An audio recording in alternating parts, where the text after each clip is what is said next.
ბაკურ გამარჯობა. დიდი მადლობა მასპინძლობისთვის. დიდი ხანი არ გვინახია ერთმანეთი, როგორ მიდის საქმეები? ნელ-ნელა, ისე. როგორ არის კომპანიის საქმეები, თვითონ რაღაც აპირებს თუ არა ხო? არა უშავს, ვითარდებით, ჩვეულებრივად ვიმატებთ ბრენდებს, ვითარდებით. იმის შესაბამისად მცირე ქვეყანა ვარ და გაშეზრებებიც არის გარემო რამდენად გვაძლევს, ასე ვთქვათ, ხარდაჭერას იმისა, რომ განვითარდეს ბიზნეს საქმიანობა და ასე შემდეგ. ხელს არავინ არ გვიშლის, მაგრამ თვითონ ერი პასიურები ვართ რა. პასიური ერი ვართ. რაში გამოიხატება? ყველაფერში რა თქმა უნდა, ყველაფერში რა თქმა უნდა და მეორე ისო ბიზნესის ერთი ბიზნესი კარგად ყოფნა, ეხლა რომ მეორე ბიზნესო კარგად იყოს და ჩვენ ეს უნდა გავიგოთ. კი არა დავიბოღმოთ ვიღაცა რაღაც საკეთებს. პირიქით რაც უფრო მეტი ბიზნესი, მეტი წარმატებული ადამიანი იქნება, მით მეტი იქნება სხვების წარმატების შანსი. აი ეს უნდა გავიგოთ რა. კორეელებთან და გერმანელებთან, ასევე იაპონელებთან თანამშრომლობთ.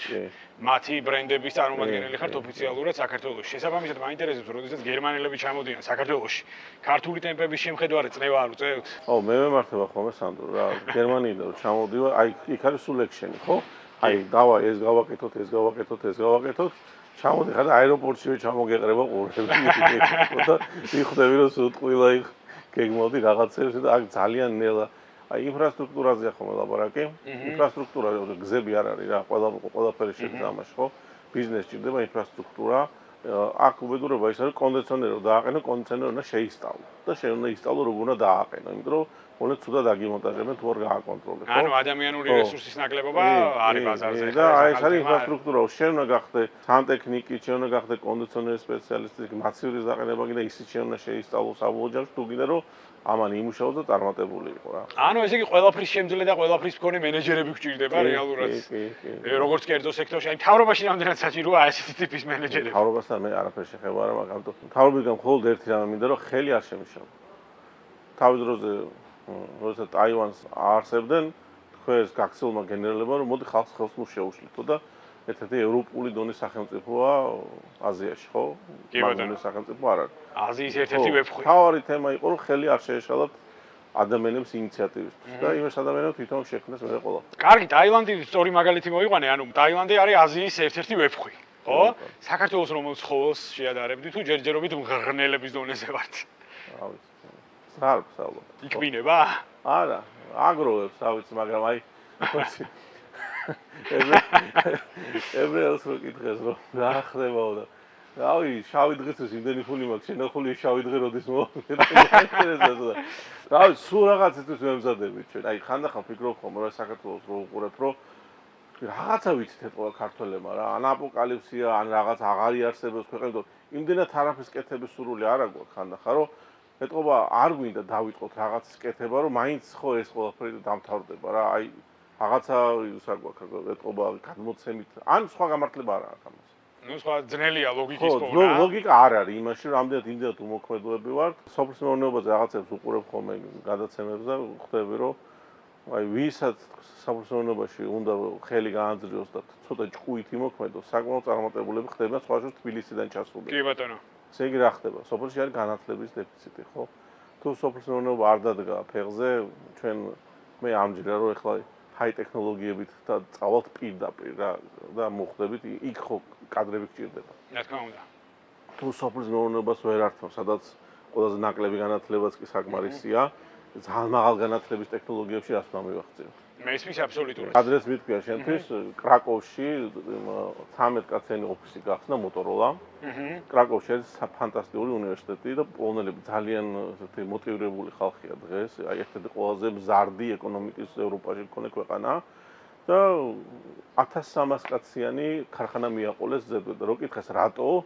საერთოდ არ ვაპირებდით ამ 13 კაციანი ოფისის იქითო, მაგრამ იმდენად მაღალკვალიფიციური კადრების შემოგთავაზა უნივერსიტეტმა, რომ გადავწყვიტეთ, რომ აქ დიდი კვლევითი ცენტრი გაგვეხსნა. ანუ ესე განათლებაზე გადის განათლებაზე გადის ყველაფერი აბსოლუტურად. აი საქართველოს რა უნდა გააკეთოს ამ კუთხით, რომ თუნდაც საინტერესო გახდეს მსგავსი ტიპის ბრენდებისთვის. მთავრობა უნდა მიხვდეს ოდესღაც იქ რომ ერთწლიანი საჩვენებელი სადემონსტრაციო თემებს უნდა მოეშვა და დავიწყოთ ფიქრი 10 წლის მერე იქნება პროდუქტი კონდეს, თორე ამ ერთწლიანების მიმდევრობით და ის რომ აი ხვალ ლენტის გაჭრა გვინდა რაღაც წარმატებული ბიზნესის და ვეღარაფერს ვეღარ ვჭრით საბოლოოდ თვითამდე მივდივართ ხო ჯობია ცოტა ხანი შევეშვათ რაღაცას ჩავდოთ ყველაფერი განათლებაში და დაახლოებით 10 წლის მერე მივიღებთ პროდუქტს რა. ალეგორიებით დავიწყეთ საუბარი და ერთ-ერთი ყველაზე მაღალი დონის ავტოსერვისი გაქვთ ავტობანში ზოგადად. წარმოვიდგინოთ, რომ საქართველოს არის ავტომობილი. და ერთ ჩვენიერ დღეს შემოიყვანეს თქვენს ავტოსერვისში. რა დიაგნოზს დაუსვავთ, მოდი ასე ვთქვათ. ზეთია გამოსაცვლელი, სვეჩებია გამოსაცვლელი მაპატიოს მაყურებელს. ძალიან ბებერი მანქანაა, რეტრო მანქანაა. ჟანგებშია და მთლიანი განახლება ჭირდება. თუმცა რეტრო მანქანებსაც აქვს. უნდა დაიშალოს ბოლომდე, გასუფთავდეს, გადაიღებოს, რესტავრაცია გაუკეთდეს და თავიდან ბოლომდე აიწყოს. სამაგერად კარგ საინტერესო რაღაცას მივიღეთ. აი რომელსაც მე თუ კარგად გავაკეთებ, ძალიან ძვირით ხეს. მაგრამ თავი ეს უნდა დავიწყოთ, ხო? თუმცა რეტრო მანქანასაც აქვს თავისი ხიბლი შეიძლება. რა თქმა უნდა, იმიტომ ვიძახი, რომ ჩვენ რაღაცეთ იაპონელებს სულ რამდენიერი ესეთ სიძველის სერია ხო? ჩვენი სიძველის აი შინაგანი თემა თუ დავკარგეთ. ერთხელ ამხანაგს ვკითხე, რომ ესპანური სპეციალისტია და სადადი ხარ მეთქი უფრო და არგენტინაში დაადებს თავს და წელიწადში ერთ თვეს უთმობს თავის ესპანურ ენოვან ქვეყანაში ჩავიდეს და ყველაზე მეტად მომეწონაო აი კოლუმბიაო და რატომ მეთქი რა. არგენტინა არის ცუდი ევროპაო, თქვა, ხო? რა თქმა უნდა, აი განსხვავებული კულტურის, აი ეს ინდიელების, თქვა, ის საინტერესებს თორე ხარ. თუ ევროპა მინდა ამ ჩვენ განსხვავებულობას შეგვიძლია ვითამაშოთ ამეთი და ეს ყოველთვის საინტერესო იქნება. ჩვენ თუ დავიწყებთ ახლა მივბაწოთ აქ პატარა იტალია ან საფრანგეთი გავაკეთოთ, არ ჩამოვა იტალიელი, იქაც აქვს ის იტალია რა. რა თქმა უნდა. ჩვენი აი სუფთა ქართული უნდა შევთავაზოთ, ოღონდ რა თქმა უნდა კომფორტის ზონაში მოვაქციოთ ეს ყველაფერი და სტანდარტებში მოვაქციოთ. ადამიანურ რესურსთან ერთად, ანუ პროფესიონალი კადრების ნაკლებობა ცალსახად, აი ბაზრის სტრუქტურას თუ შევხედავთ. კიდევ რა აფერხებს ზოგადად ქვეყნის განვითარებას? ის რომ გარემო გვაქვს, აი ჩვენ ხა ჩვენ რეგიონში მართლა ცოტა ზევით ვართ და კულტურული რაღაცა თემატიკით, თუმცა ესეც ხანდახან საერთო ხდება ხოლმე ისეთი რაღაცები ხდება ჩვენ ქვეყანაში, რომ რაჯანდაბა ქუჩას ვერ გაიგებ, მაგრამ მაინც რაღაცა რამოდენიმე საფეხურით მენტალურად ცოტა მაღლა ვართ გარემოზე, მაგრამ ძალიან მტრული გარემო გვაქვს გარშემო რა. რუსეთი გეოპოლიტიკა ხა აი ეს პატარა ეკონომიკას ხა მაგას შვეიცარიას თუ მარტო შვეიცარია იქნება ხო აღარ იქნება ეგეთ წარმატებული მასაა გახსნილი საზღვრები მისი ბიზნესი გადის გერმანიაში ბელგიაში საფრანგეთში ამ შემთხვევაშია და წარმოგიდგენთ მისი ყველი რო აღარ გაიყიდოს ყველა ცუდი ვარიანტია უფრო მეტ რაღაცას აკეთებს მაგრამ თუ ესე ჩაკეტავ შვეიცარიას ისიც ვეღარ იქნება წარმატებული ჩვენ ვიკეტებით ვერანაირად ვერ ხსნი აზერბაიჯანში ვთქვათ ფილიალს იმიტომ რომ უნდა გარიგებაში შეხვდე ყველა ვარიანტში და რაც ჩემი მენტალიტეტისთვის მიუღებელია საზონხეთში ვერ გახსნე იმიტომ რომ ძალიან არატოლერანტული განწყობაა თურქები საერთოდ გიკეტავენ ყველაფერს გამორიცხული გრამე გაგაკეთებინონ ხო რუსეთში ხო ეგრე დამთავრებული ხარ ჩაკეტილი ამ რეგიონში რა ვერაფერს ვერსად ვერ გადიხარ ძალიან ამუკეტილები ვარ ძალიან ბევრი საფიქრელი გვაქვს კი, ძალიან ბევრი საფიქრალი გვაქვს. ბაკუ შეიძლება ითქვას აღიარებული ავტოექსპერტი ხარ. ზოგადად ჯიპების სინდრომზე მინდა გკითხო. არა მარტო სამთავრობო ჭრილში. ზოგადად აი ჯიპების სინდრომს რა როლი აქვს ზოგადად ქართული მენტალობის ფორმირებაში? ნეო-ბოლშევიკური თუ რაღაც კომუნისტური მენტალობის გაგრძელებაა რა. შავი ჯიპის სიყვარული. რაც უფრო სულიად პატარა ხარ. ერთი კარგი ისტორია მომიგებია ახსოვს პრივატულ ისტორიაში, აი თურქეთში რო იმოგზაურე.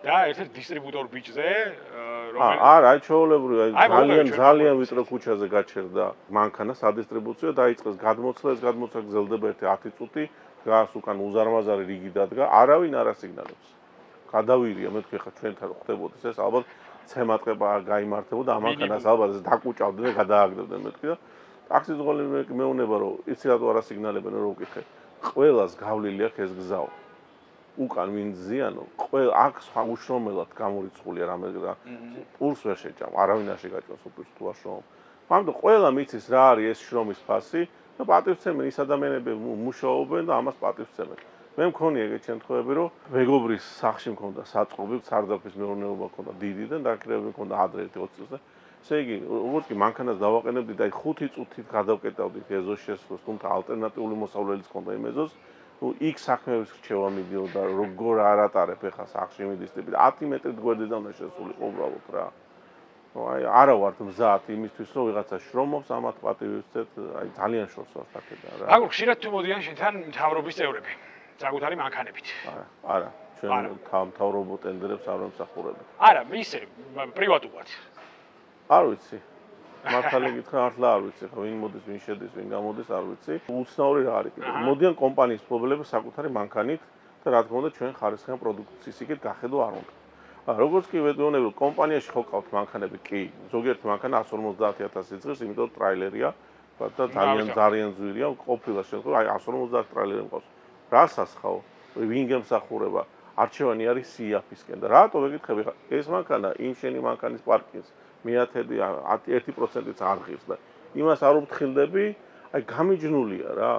ის არის კომპანიის თვითონ ამ კომპანიის ფლობელი თვითონ არის, მაგრამ აი მენტალურად არც არის ამ კომპანიის ფლობელი, იმიტომ რომ იქ უშვებს, რომ ძალიან იაფად მოემსახურონ იმ პროდუქციას, იქ გაფუჭდეს ხარისხი, მაგრამ საკუთარ მანქანაზე ძირს იმას უფრთხილდება. აი ესეც აუხსნელი თემა ერთ-ერთი ნეო-ბოლშევიკური ადამიანი. წარმოვიდგინე ერთჩვენიერ დღეს მოვიდა მამუკა ბახტაძე. თავისი პერსონალური ავტომობილით. კი ბატონო. შევხვდი შემთხვევით, აი რა თემებზე ილაპარაკებთ. აუ, თემა ძალიან ბევრი. აი მაგალითად პირველი რას ვიტყობთ. ბიზნესს მართვა ჭირდება, არა ესეთი პიროვნული ჩარეობებით, შეიძლება საერთოდ არ იცნობდე და სხვაშორის უცხოელებს ერთადერთი რამე თუ ამაყები დღეს, რომ აი დღეს რა შეიცვალა საქართველოში ბოლოს 6 წელს განმავლობაში. ის რომ მე არ ვიცი ვინ არის შინაგან საქმეთა მინისტრი. არ ვიცი ვინ არის მთავარი პროკურორი. აი ეს თემები აღარ მაინტერესებს, არ ვიცი. ადრე ძალიან პირდაპირ გეხებოდა, შეიძლება და მე ორ დღეს მის კაბინეტში აღმოჩენილიყავი, ხო? საქმეების გასარჩევად. 6 წლის ბავშვმა იცოდა რეალურად ენერგეტიკის მინისტრი. დღეს საერთოდ აღარ მაინტერესებს, იმიტომ რომ ხვდები რომ სახელმწიფო რაც შეიძლება მინიმალიზირებულად ერევა შენ საქმიანობაში და ამით ძალიან ბედნიერი ვარ. ეს არის აი სულთა ევროპული ნაბიჯი. და მაინც რა სიტყოდი პირველს მამუკა ბახტაძეს. მთელი თანხები ჩადოს განათლებაში. მთელი თანხები განათლებაში. მე მაგ დღეს უზარმაზარი დეფიციტი თანამშრომლების. უზარმაზარი დეფიციტი, ამას რო ვახსენებ სადმე თქვა საზოგადოებაში მიგზავნიან ათეულობით ადამიანს და ნულოვანი განათლებით. და კი მაგრამ მე ვკითხები მე ხა თანამშრომელი ეს ხა ხო არ არის დავალაგო ჩემთან სამსახურში, ხო იმათო პროდუქტი უნდა შექმნა. ვერ ვაგებინებ რას ნიშნავს რომ თანამშრომელმა პროდუქტი უნდა შექმნას, რის ნიადაგზეც მიიღებს ხელფასს. აი ელემენტარული რაღაც არის. გარდა განათლებისა, იმისა რომ ფიზიკა, ტექნიკური საგნები უნდა ვასწავლოთ, ესევე სამუშაო კულტურაც უნდა ვასწავლოთ. დათვალა ვასწავლოთ საკუთარი კაპიტალის, განაწილება, ეს კულტურაც არ აქვს. ძალიან ბევრი რაღაცები არ აქვს, რასაც თქვა თანამედროვე სამყაროს ჩამოვრჩებით და ეს გვირტყავს მე ყველაფერში. აი შავი ჯიპების სინდრომზე დავიწყეთ ლაპარაკი და სამთავრობო ავტოპარკს რა კუთხით გადაახალისებდი. ერთ პარკს გავაკეთებდი და თუ რომელია მინის სადმე წასვლა უნდა განაცხადი უნდა გააკეთოს, გადის და ისეთი მანქანა უნდა მომდეს, რომელიც შეიძლება ხვალ გუშინ არ უნახია. და ზეგ ვერ ნახავს, მას პერსონალური არ უნდა ყავდეს მანქანა. მის განაცხადს თქვა ის მიდის ზესტაფონში, სამსახურებულ რაღაცაზე, მოვა რაღაცა მანქანა, რა თქმა უნდა გამართული, იმიტომ რომ ის სახელმწიფო ავტოფარეხი და წაიყვანს და დააბრუნებს უკან თქვა რა და ძალიან გამარტივდება თემები რა. აი ამერიკაში მაგალითად ეს ექნეს რომ პრესტიჟული ნომრები პოლიციელებს დაურიგეს და აღარავინ აღარ იღებდა იმ პრესტიჟულ ბ და თაზო და მაზო რო ქვია მანქანას, ამას აღარავინ აღარ იღებდა, იმიტომ ესეთი ნომრები ქონდა პოლიციას. აი სხვა მხრივ ხა მაგალითად მე ხშირად შევხედრივ ხოლმე ისეთ პრეცედენტს, როდესაც მაღალმთიან რეგიონში, აი პოლიციაზე დავიწყეთ საუბარი, პოლიციის ერთ-ერთი დეპარტამენტის უფროსს ყავს პატარა გამავლობის ავტომობილი და მაგალითად თბილისში, სადაც უფრო მოწესრიგებულია მეტნაკლებად ინფრასტრუქტურა, ორხიდიანი ჯიპი ყავს მაგალითად. ეს როგორ ფიქრობ რეალურად? კანონის შექმნა უნდა, ხო? ძალიან მარტივი კანონის გაწერა უნდა, რა მანქანებს იყიდის სახელმწიფო, თქვა თუ გინდეს მაღალგამოვლიანი მანქანა, შეგიძლია იყიდო თქვა Toyota Land Cruiser 75, რომელიც მაღალგამოვლიანია ძალიან, მაგრამ არ არის ისეთი კომფორტული, ხო? კომფორტული, ნუ მეტნაკლებად. ხო. თუ თქვა ევალება ადამიანს მართლა იმ მთიან რეგიონში სიარული ან გაუვალ ტერიტორიებზე სიარული, კი ბატონო, სახელმწიფო გამოუყოს ამ მანქანას, ამით უნდა იაროს. კანონები გვიყვარს ზოგადად. თუ კანონი ემსახურება შენ სწორ სიარულს კი. სხვა შორის მოდი ერთ ამას ვაგიყვები კიდე. არსებობს ეგეთი გაგება ინგლისური ბახი, რომელიც განსხვავდება სხვებისაგან. რას აკეთებენ ინგლისელები? არასოდეს არ აკეთებენ ბილიკებს, როცა ბახს გახსნიან.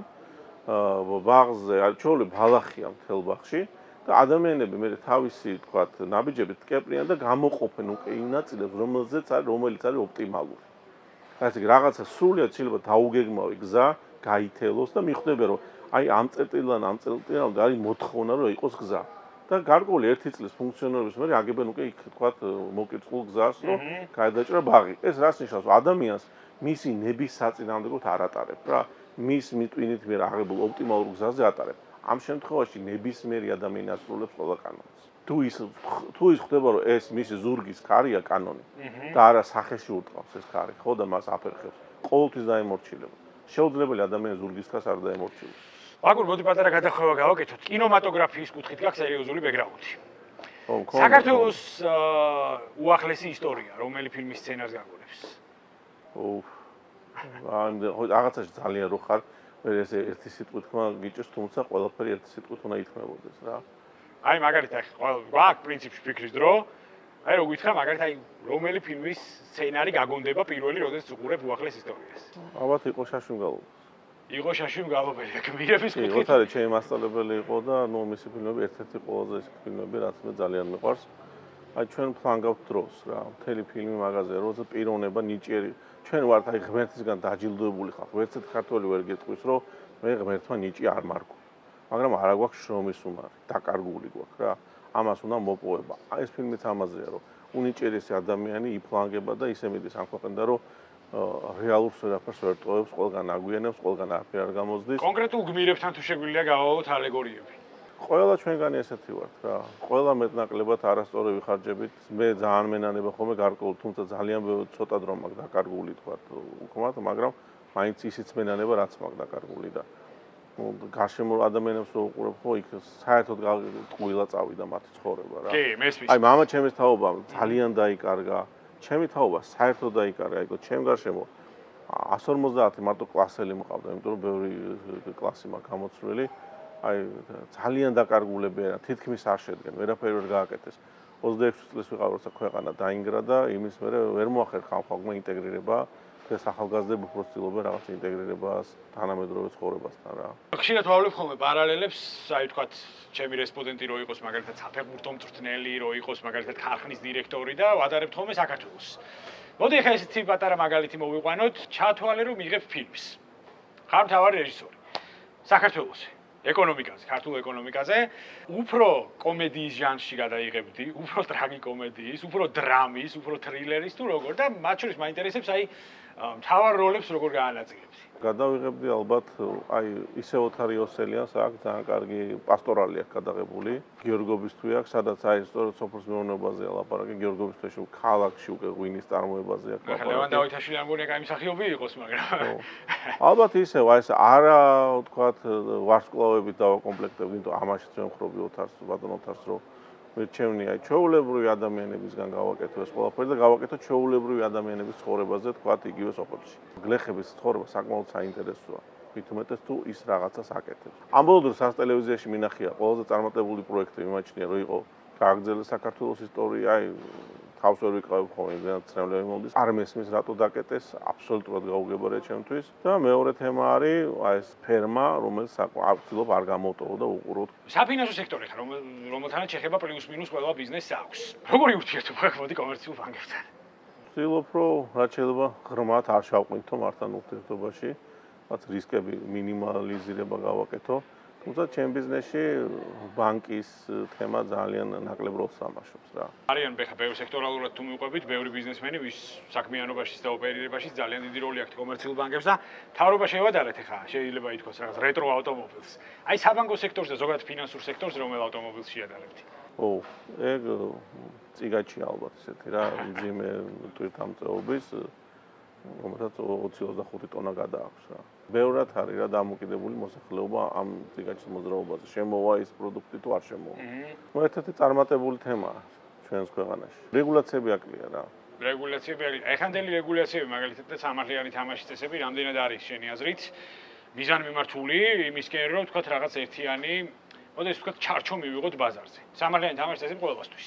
ძალიან მონოპოლიზირებული თემაა რა. აი ეს ხდება ჯანდაცვაშიც, ეს ხდება ფინანსებშიც. ქვეყანაში და ეს ძალიან ცუდია ქვეყნისთვის, იმიტომ რომ არ შეიძლება A-დან C-მდე ყველა პუნქტი ეკუთვნოდეს ერთ ბიზნესს. მით უმეტეს სადაც კონკურენცია არ არის დიდი, არის უფრო მონოპოლიზირებული თემაა და მით უმეტეს ეს მონოპოლიზირებულ თემაში A-დან C-მდე ყველა საფეხურს აძლევ ერთ კომპანიას, იქ უკონტროლო სიტუაცია შეიძლება მიიღო და მოსახლეობა ძალიან დაიჩაგროს. ბაგურ ბიზნესა თუ არის კაი ტიპი? ძალიან მქონია შეხება, უბრალოდ მე აქტიურად მახსოვს არჩევნების პერიოდში მახსოვს ერთი ძალიან დადებითი რამე, რომ არ იტყუებოდა, რასაც ლაპარაკობდა, გზნობდი, რომ ამას ფიქრობდა. საერთოდ როგორ არის, ძალაუფლება ცოტათი მერე ტყუილებს გაჩვენს ადამიანს. არც ჩანს, მაგრამ იგზნობა, რომ რაღაცები შეპირებები, თქვათ, დადო ისეთი, რომელიც ეგ შეპირებები ბარაკ ობამას დადო და ვეღარ შეასრულა ამერიკაში, მაგრამ ეგ ჩვეულებრივი თემაა რა. მაგრამ წინ ვართ. ალბათ შემდეგმა მთავრობამ უფრო წინა ნაბიჯი უნდა გადადგას. მე არ მესმის ერთი ამის, რომ დავანგრიოთ სისტემა, არ უნდა დავანგრიოთ სისტემა. სისტემა უნდა განვაახლოთ, სისტემა უნდა დავხვეწოთ. დაანგრევით ვნახე მე 91 წელს რომ დავანგრიოთ რაც მივიხეთ. ეხლა ველოდებით ახალი თავრობის დამტკიცებას და მაინტერესებს ზოგადად ჭრილში აი ქართული ოსნების ეკონომიკურ გუნდს 10 ბალიანი სისტემიდან რამდენს დაუწერდი? ალბათ ერთი 6. 6. ბიზნესთან ურთიერთობაში როგორ მოწოდების სიმაღლეზე არიან? ხო გითხარი, მე მაგ ძალიან კომფორტის ვარ მაწუხე. არ გაქვთ მათთან არანაირი ურთიერთობა. კი. მე მაგ ჩემთვის განვითარების საშუალება.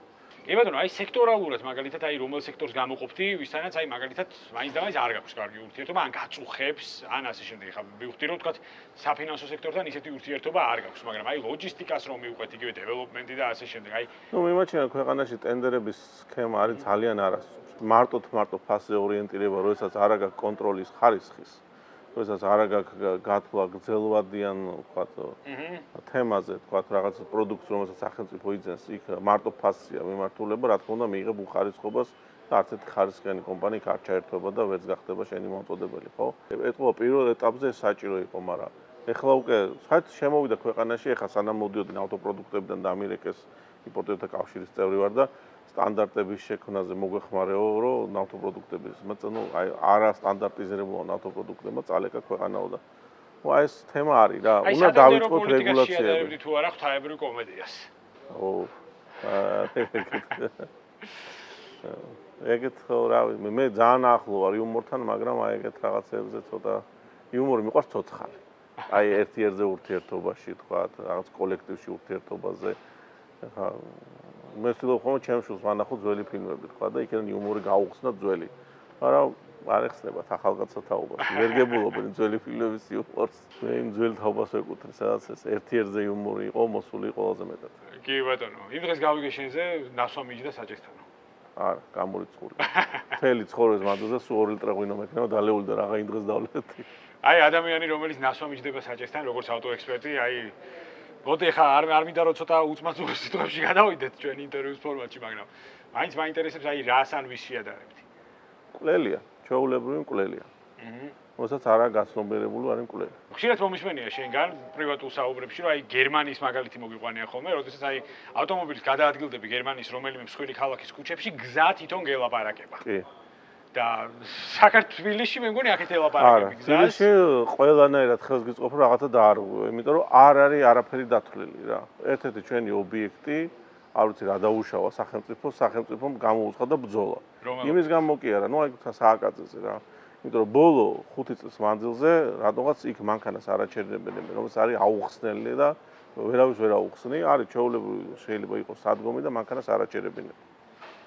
ну აი ესეც ეგ არის ინფრასტრუქტურის სრული გამომართავება საგზაო ინფრასტრუქტურა ისე სხვათა შორის ტექნიკურ საგნებზე განათლებაზე ვლაპარაკობდით და ტექნიკურ საგნებზე საერთოდ გადის სიმძიმის წერტილი ნებისმიერ შემთხვევაში ფიზიკა მათემატიკა და ასე შემდეგ მაგრამ აი თბილისის ქუჩებს რო უყურებ და წარმოიდგინე ხარ გეომეტრიის მასწავლებელი რამდენს დაუწერდი ადამიანს რომელიც ხაზავს თბილისის ორი ჩემთვის ორი იყო ყველა ნიშანი და ალბათ ორს იქით არ გავაცილებდი იმიტომ რომ აბსოლუტურად დაუგეგმავია ქალაქის ინფრასტრუქტურა საგზაო ინფრასტრუქტურა და ну აი მე ვთვლი რომ ის ავარიების უდიდესი ნაწილი ესევე ინფრასტრუქტურული თქვათ დაუდევრობის ბრალია დღევანდელი პირობებში მე შემიძლია აი თავი დავდო რომ საცობები გავაკეთებდეს რომ საცობები არ იქნება ქალაქში და ვინ ხო კითხოს ნუ რეალურად აბსოლუტურად შესაძლებელია არანაირი დიდი თქვათ ესტაკადების შენებლობის გარეშე უბრალოდ შუქნიშნების მოწესრიგებით გარკვეული საგზაო რაღაცა ცვლილებების შედეგად მივიღოთ ის რომ საერთოდ არ იყოს საცობი.